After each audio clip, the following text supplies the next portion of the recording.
Okay, so I'm just gonna, there'll be a few minutes yet. Oh, okay. Well, before they're just gonna set up the camera crew's gonna set up the camera. Do you think I could get some water? Sure. Can you get some, no water for Rajo? Thanks. Bottle, yeah, a bottle of water, that'd be nice. Thank you. Sorry, okay, are we ready? So, what's your deal? What's your deal? Don't be an interview doofus. Tip number 1, do your homework. Conducting an interview with no background is not only rude, but it's stupid. You should know who you're talking to, and maybe, if you have time, phone them up and do a pre-interview before you do the real thing.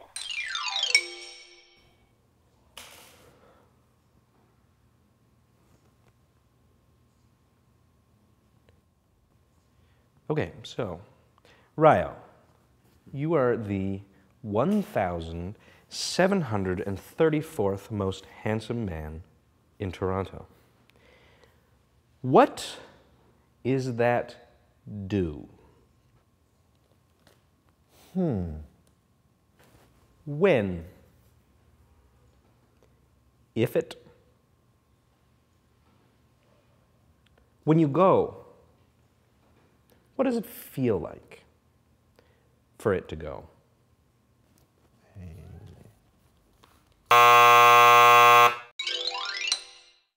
Tip number 2, when you step up in a place, come correct.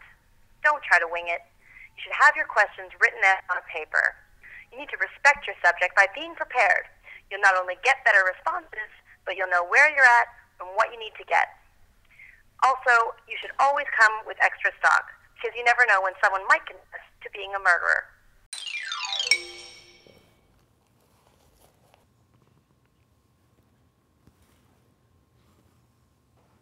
Okay, so, moving on.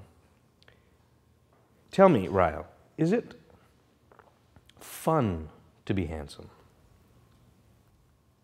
Yes.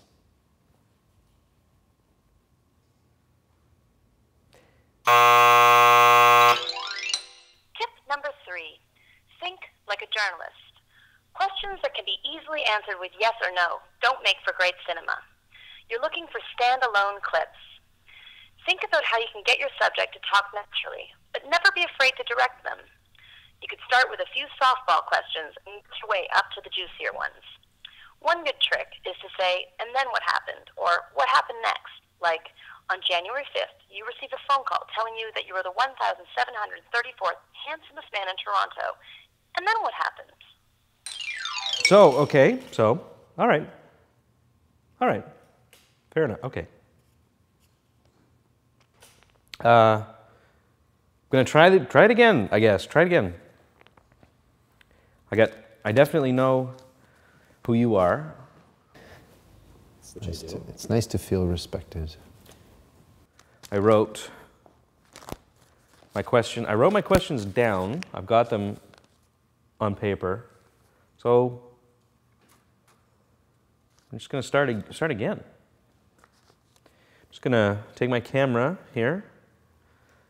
It's got batteries in it, and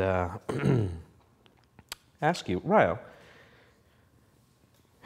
when you went to pick up your trophy that they gave you for being the 1,734th most handsome man in Toronto, you went in the store, you spoke to the man there, he handed it to you. I assume there was a certificate.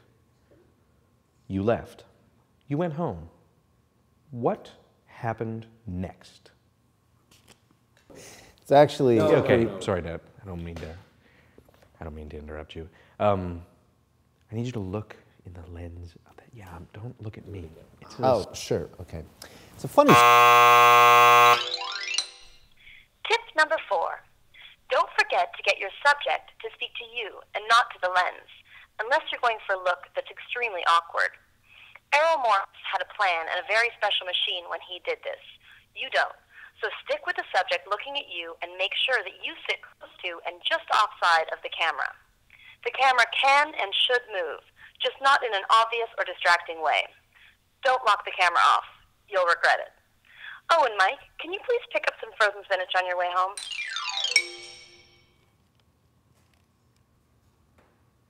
Yes.